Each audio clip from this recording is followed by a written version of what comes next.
Hello and welcome to Holistic Flow. I'm your host, Julie. I'm an astrologer, coach, and founder of Wild Radiance Collective. And today I am joined by Liz Sanders, a psychedelic artist, breathwork facilitator, and transformational coach who helps creative visionaries, resilient rebels, and cycle breakers overcome fear, self-doubt, and overwhelm so they can trust their inner wisdom to make aligned, inspired action and create their most inspired life. Boom! So powerful. I love it. That is definitely a mic drop entrance. Thank you so much for being here. Thank you. I'm so excited to be here, Julie. I can't wait to see where this conversation takes us. So let's dive right in. Tell me and our listeners and viewers, tell us about yourself and how you got into the work that you're doing. Yeah, well, it definitely wasn't a direct path. It was a very windy path with many detours, but I'm glad I ended up here. And all of the detours, really were purposeful in leading me to the right path.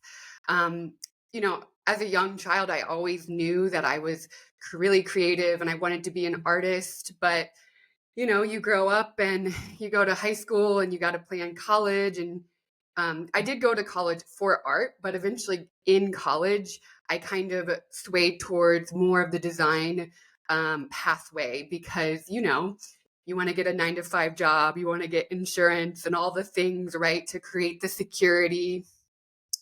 And so I left art school kind of looking forward to graphic design. I really did enjoy working in graphic design for a little while, but it wasn't like that true passion. And I could feel parts of myself, that artist part who wanted to be seen and expressed, really upset that I was going into graphic design. I remember as I was graduating having some inner turmoil about if I wanted to pursue art, how would I even do that? Like, how do you pursue a path like that? It's not something that is laid out like other careers, right? And so I went with the easier, safe route, right? And also the route that, my parents encouraged me. Like I said, you want to get that 9-to-5 job, you want to get that insurance so that you can just, live the prescribed life, really. And turns out that prescribed life didn't really work for me at all.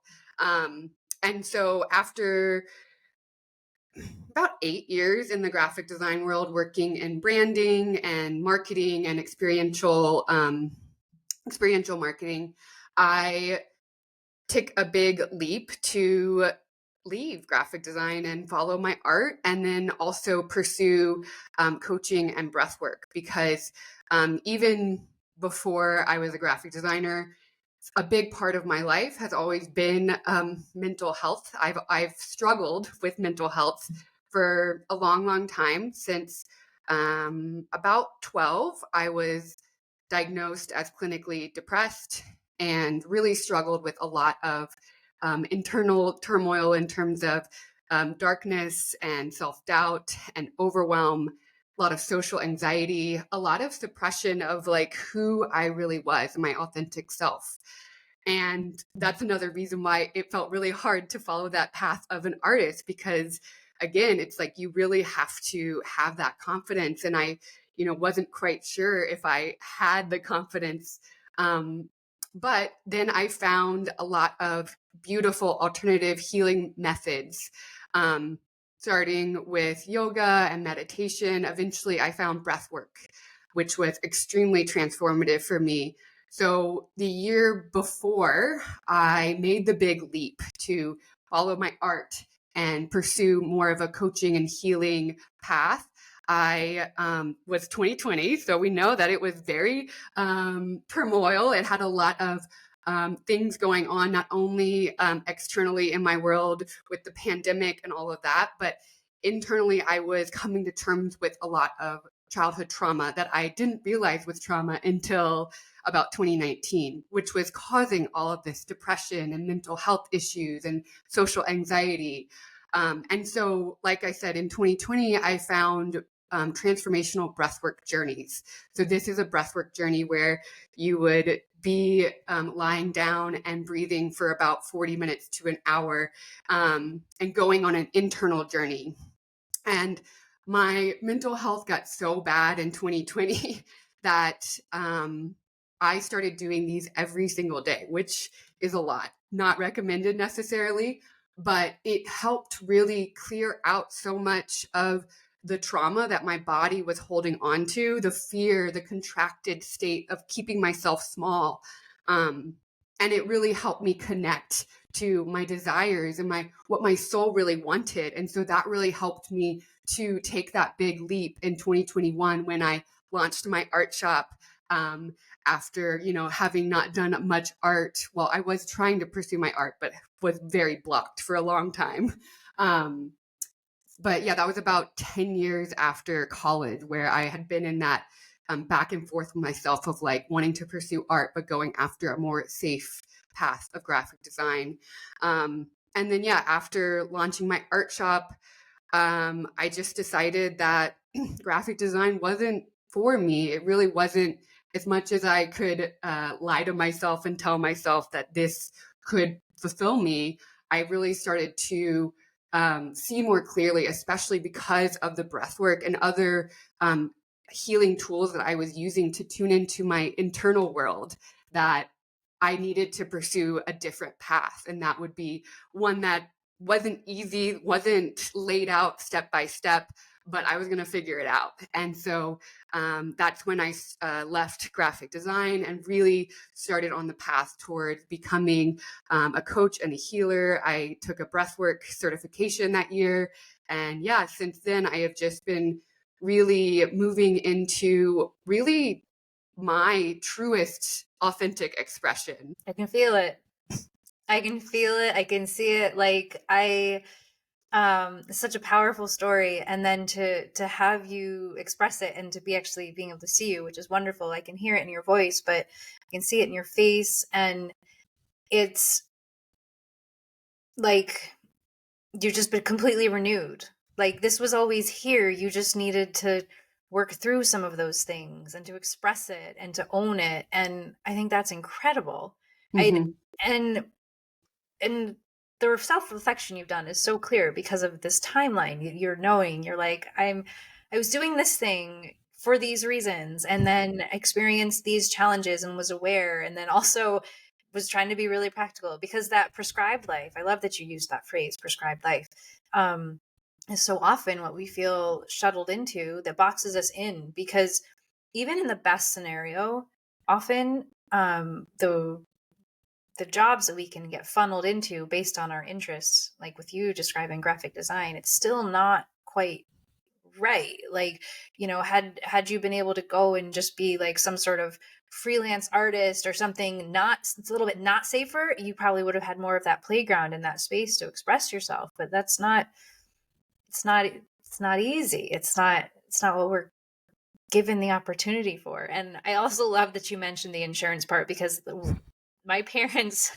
I had three older brothers, and the one thing my dad specifically, was very good about teaching us, and like all of my brothers and my spouses, like they all laugh about this, is like, you have to have your health insurance. You have to have your insurance. Like, no matter what else fails, well, what's the insurance like? Anytime you're getting a job, what's the insurance like? Like, just super priority. That's been ingrained in me. So when you talk Mm-hmm. about that, like, I'm like, yep, I feel that. And one of the things that really resonates for me in listening to your story is, one of my favorite books is Big Magic by Liz Oh, I Gilbert. just read that again for the second Did time. It's you? one of Oh my my gosh, absolute favorites. I've read that one more than once too. And it's this idea of her parents saying, do whatever you want and live your creative life, but make sure you can support yourself in doing it. So, and that really helped shape in her, don't go full time in her dream until she was ready. And I really take that to heart throughout many, because the book's been out long enough now, throughout many chapters. I feel like it's been out probably almost 10 years now. I'm looking at the calendar. Definitely Um, over, I think, a little bit. yeah, because I'm like thinking about the different times I've listened to it, and the transitions I've gone through, and this this ability to be creative and express ourselves is so undervalued, and you're Yes. bringing so much attention to that. So can you explain some other ways that you've experienced this transformation in the ways you're experiencing it tangible in your life, or maybe in how your clients' lives, in the way that they're expressing? Yeah, in terms of how creativity and art can be super transformative, that's what you're asking. Yeah. Yeah, yeah. Yes, yes. It is a core part of my ideology that creativity and art are one of the most transformative and healing modalities. And actually, in that book, Big Magic, when I just reread it, I don't think I noticed this the first time, but the second time I read it recently, she talks about how when you're in that creative zone, it's a moment where you can escape who you are, right? And when I mean who you are, it's like those identities that maybe aren't really who you are, but you can really just connect with your soul of like the essence of you rather than the identities of I'm a depressed person, I'm socially anxious, I don't have confidence, whatever these identities that you're getting stuck to. You can release that for, that momentary, beautiful time when you're just creating. And I really believe the creative process is really a microcosm for the process of life, right? And so when you step into creating something, you're stepping into the unknown and you're practicing resilience and you're coming into contact with some of those maybe limiting beliefs that are keeping you stuck, right? And you have this opportunity to say hello to the fear and to say thank you for trying to keep me safe, but to continue on and to keep creating.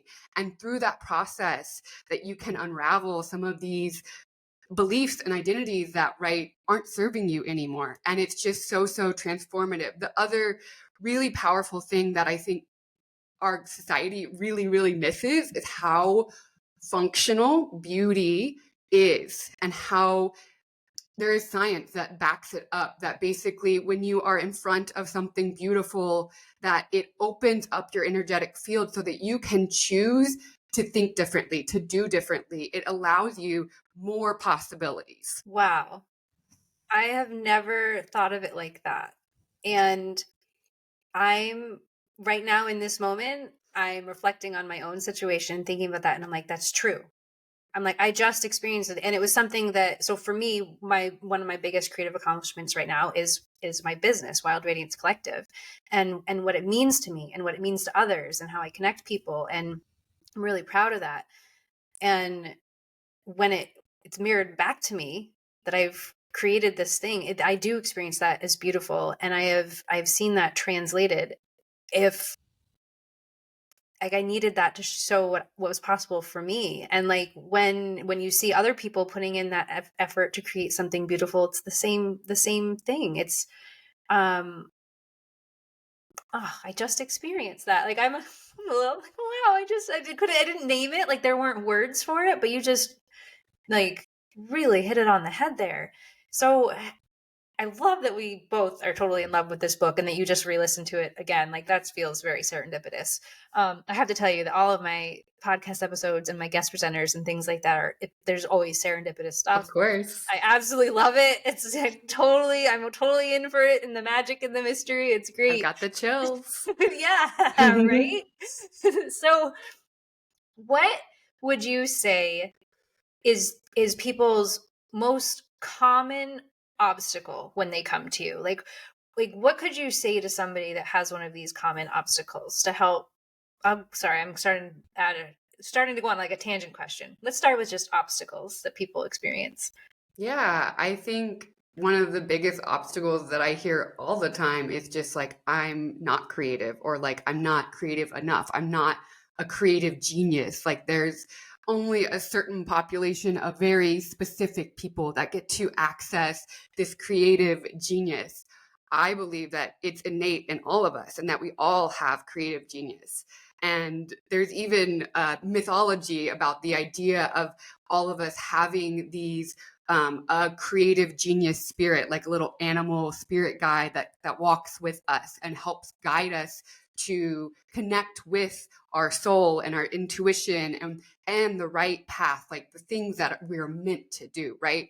And so early in our society, in our schooling, that gets like really stamped out of people. People experience what Brene Brown will call art scars, where some kind of teacher or person tells them you can't be creative because you're not as good as so and so next to you, or your drawing's bad, you're not an artist, right? And then that gets like seeded into their heart, and they forget that they're creative. And like I said, I believe it's within all of us, and I think that like creativity is such a superpower. Like when you're talking about like healing and moving through life with confidence, creativity, the ability to adapt and find solutions and think differently out of a situation, that is the key. And we all have it. So I think that is one of the biggest things that I think people can let go of, is that everyone is creative. I'm sitting with the art scars phrase right now. I'm like, wow, I have some art scars for sure. And when you name it that, it's so clear. Mm-hmm. And yeah, it completely suppresses us and dims our light. And oh gosh, I love your enthusiasm. I absolutely love it. I can tell that you are like just probably really fun to work with. Like just in our conversation, because I'm like, wow, and I'm having a bad day. Can I call you?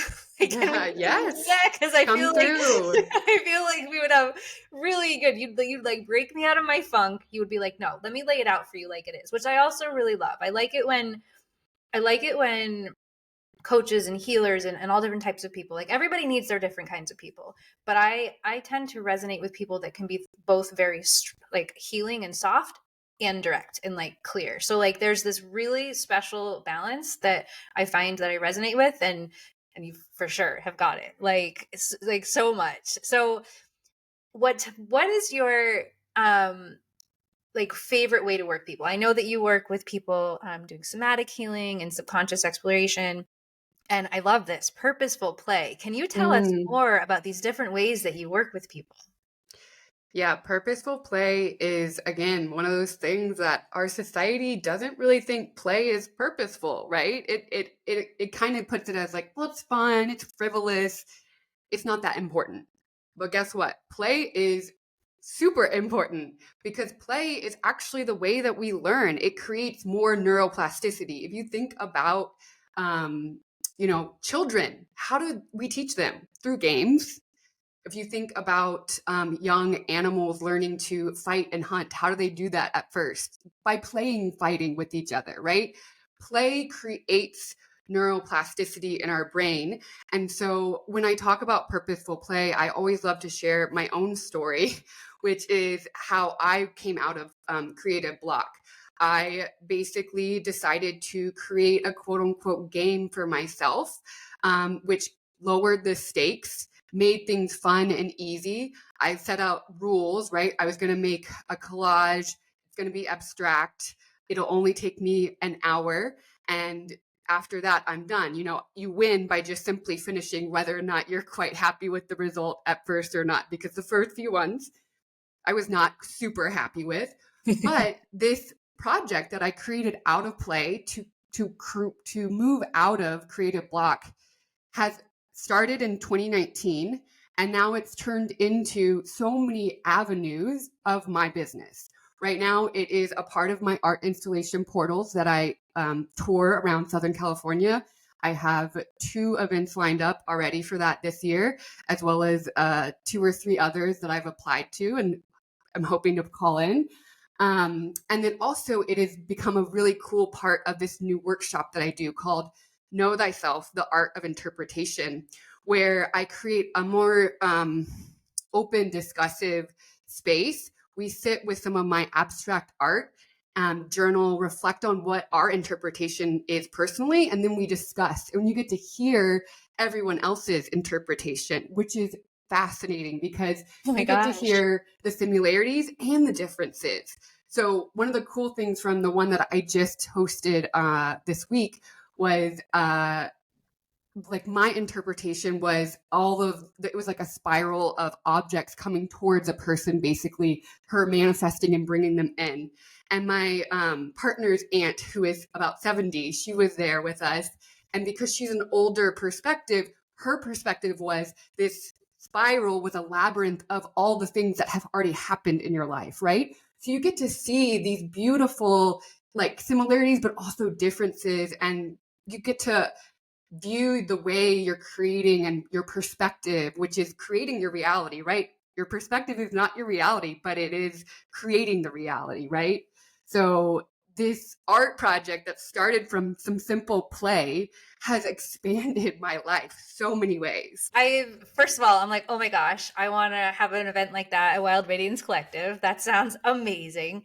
And then also, like, that feels so vulnerable that you've created this artwork that you have associations with, perceptions about, ideas about, meaning, and all that. And then for you to present them for others and free will, like not only just think about this in the way you want, which is fine, which is what people want in art, like experience it, gain what you want, but then to have it then shared back with you. Like for me, I've never experienced something like that. And that feels like an invitation for feeling like oh, what if they say something that rubs me the wrong way, and then I imagine myself like, oh, I'd have to work through that. So what is that like? Well, I mean, my belief as an artist is really that as soon as the art leaves my hands, I am no longer the author. The way that art is experienced by each individual person is you become the author of the art. And there is no wrong or right interpretation because we each come to a piece like with our own unique perspective, experiences, the mood you're currently in can affect it, right? Like all of those things are changing the way that like you interpret it. The other cool thing is like, so some of them I've sat with myself to write out like what it's about and put on my shop, right? And then I'll sit with it again now and more different interpretations come through because I'm a different person. I've evolved over, a year or two or three since I created it in the first place. It's really clear that you are very aware of like ego and your other aspects of yourself, soul, spirit, whatever word is that you use and that maybe others use. So that another Liz Gilbert reference, I think possibly from Big Magic. She refers back to when she wrote Eat, Pray, Love, and people were reaching out to her and talking about this book. And one of the things she learned through that experience was that every single person can receive the same exact book and have a different experience. Yep. And so that's something I sit with and I'm comfortable with. And then as somebody who hasn't created art in the way that you do, or hasn't written a compiled piece of work like she has and things like that, the idea of being like, I don't own this anymore. It is now the author and the interpretation goes to you. I can feel a little bit of but I created it. Like I can feel like a little, like there's a little thing there. I'm like, oh, that's interesting. So that's something fun to play with. I like that. It's like a reminder of, well, what's motivating me? What am I trying to do here? Like, how am I trying to connect with people? Like, what am I going to do? Um, and then next thing would just happen now. My mind is just really funny. Just this shows you how dynamic I am. I'm like, on the one hand, I'm like, oh wow, this is so deep. This is so interesting. On the other hand, I'm like, but I'm not creating art books right now, so I don't have to deal with that subconscious nonsense. I don't have to face those But you ego. are creating a business. It's true. It's That true. is your art. Yeah, owning your business definitely is such a journey in itself. But yeah, that was funny. Just be like, I'm just gonna dust that. I'm gonna dust that over here right Like, now. I'm like, I'm I don't good. need that. Let's That's just the let it. ego there. Yeah, settle that or there. But but for real, like that is fascinating. To be both an artist and a teacher in that way, I think is so profound. The way you're holding space for your own art and your creations, and then the people that you're guiding is incredible. It's just such an amazing skill. And I'm dying to know what your birth chart is like. I'm already like, oh, what's going on in there? You've done so much of this deep mental work with the psych and in mental health and the subconscious. And like, oh gosh, yeah, I am dying to see your chart. If you want to book a free call with me, do it because I want to dig in. Sure, This yeah. wasn't supposed to be a pitch, but now it's happening. Yeah, I'm so interesting. So, um, what else would you want to make sure that people know about what you're doing? And and what you're offering, like, or something that you're excited about. Yeah, I mean, the other thing that I would really love to share with people is the importance of like the balance for creativity. Like a lot of our modern world is so in the masculine energy, in that yang, do, produce, produce, produce, and really what has gotten me to like being able to get deeper into the soul work that's meant to come out, and not just like copying other people or like just like grabbing ideas and trying to like put them together, right? Is really incorporating that yin energy, that really restful, open, spacious energy. And that is really the key to, having really strong creative flow that you can access a lot and easily, right? I have a free guide that I would love to share with your community called Channel Your Creativity. And it shares 4 different practices that help you to access that creative flow with simple practices, and really talks about the importance of that yin energy. Because yeah, our world just moves too fast, and it's actually not serving our creativity. It's not serving our soul. And, part of also why I'm so passionate about creativity is I think we can all agree that our world is not very perfect. It has a lot of issues that need solutions and need new ways of thinking. And so I think the more people that we can connect with their creativity, the more that we can build a better world, a better future. Yeah. I know I need more yin and restful and relaxation energy in my own life, and I've become very aware about for me, when I experience creativity, I have these different states or channels that I'm thinking about, and I'm actually quite blocked in certain areas, and I would consider those the most creative parts. As it comes through for me, I'm a little bit blocked on them, and it's specifically related to creative thought. So, as an astrologer, I do a lot of interpretation, and I'm creating ideas and thoughts and making connections. As a writer or a poet, it's a totally different thought process. And I know that with managing modern life, parenting, the world as we know it is being challenging. Like, that's really been kind of, I don't want to say snubbed out. It pops up and out. It feels a little bit like a prairie dog, like comes up and around. Don't always know when it's going to happen. But I'll just sit there and I'll still have a download and I'll be like, okay, great. And usually it's the times after. Actually, it's always at the times where I'm doing a really good job caring for myself. There you go. I'm sitting at my altar, I'm doing my meditation, I'm getting outside. It's a combination of like these beautiful things that allow it to Totally. to flow through. And um so so then my very practical thing becomes, okay, how do I make sure I have more of that? Because it's going to be connected to the joy, and it's going to be connected to the pleasure, and it's going to be connected to those things that I probably need to be prioritizing more. So where do I need to pull back? And this is very much in a space I'm in right now. I have some creative projects I want to do, and they just feel a little stalled out because of this very specific thing. So I love that you mentioned that. It's a really good point. It's super important.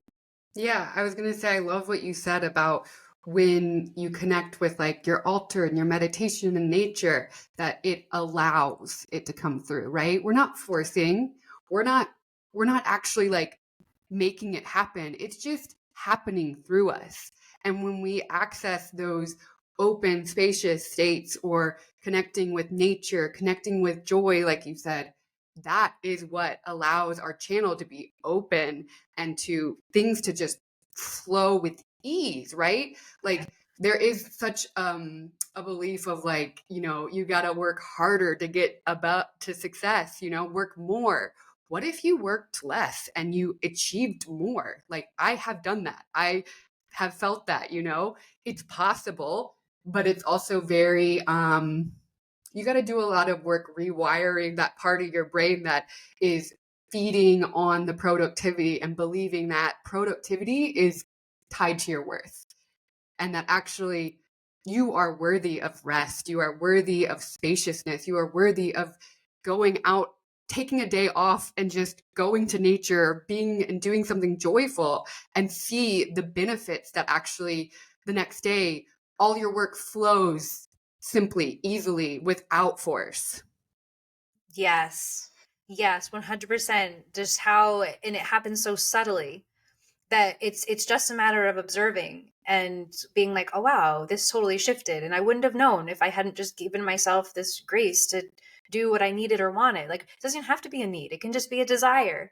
I desire to Mm-hmm. go do this because maybe I'm overwhelmed over here, or it doesn't even have to be because you're overwhelmed. Like you said, like it's not, you don't have to earn it. You can just decide to have it, and that will just enable you to be just so different in your work, in your relationships, in your family, and whoever you're interacting with, or as you approach your projects, your creative projects, your I always think of a lot of projects as creative projects, because when I think of a side They are. project or something, like it's there's a part of you that has this desire there for it. And even research, if you're a logistical person, like freeing that energy up and then having that with a fresh eye or a fresh ear, or however you absorb information in your research, like it comes to you so much easier and in new ways. Oh, you just reminded me, this just reminded me, that's what Einstein used to do. He used to Mm-hmm. go He did. between his well, he played the violin, right? Yes. Yeah, I I think played that the was in violin and Big figure out his Magic. equation. I'm like, I really wish I met him. He's really cool. So like that's just a perfect example, and just using our brains in these different way too, like is just, it changes things, opens up avenues we wouldn't even know otherwise.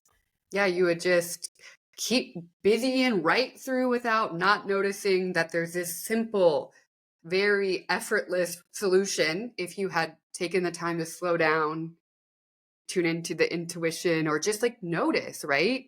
Notice that there's a different way of thinking or moving towards what you're working towards, right? Yeah, I loved what you said about the fresh perspective, because that's really what it is. It's like when you're continuing to be in the same way over and over and over and over, this doing, right? Then like when you step away, that gives you that fresh perspective of like new eyes of like, oh, I've been like circling this thing for a long time. I just had to step away to be able to actually see the thing, right? Yeah, it's totally true. And one of the words that came up for me, and I actually was like, did it come up for me as we were talking, or if it was a word you had already said, was resistance. And it came up for me again when you said effortless, because Mm-hmm. it's true. Like, and those things that are getting in our way are often something we're unknowingly creating for ourselves. Yes. Yeah. And so breaking it down with literally zero effort. I literally could go outside and lie on my back and stare at the sky and would come back fresher. Like, Exactly. yeah, exactly. Like, just such a shift. Mm-hmm. It's so important. And I am a big proponent of that spacious, easeful life that creates the happiness that everyone's searching for through their doing, right? If you can Yeah. just slow down and enjoy your life, then maybe you're already succeeding. Yes. Yeah. Oh, thank you so much, Liz. This has been such a great conversation. I have really enjoyed I love your perspective and the energy that you bring to it, and I thank you so much for sharing your knowledge and your expertise with us today. Yeah, thank you for having me. It's been such a great conversation. So where can people find you on Instagram? Tell us your handle. Yeah, so I've got two.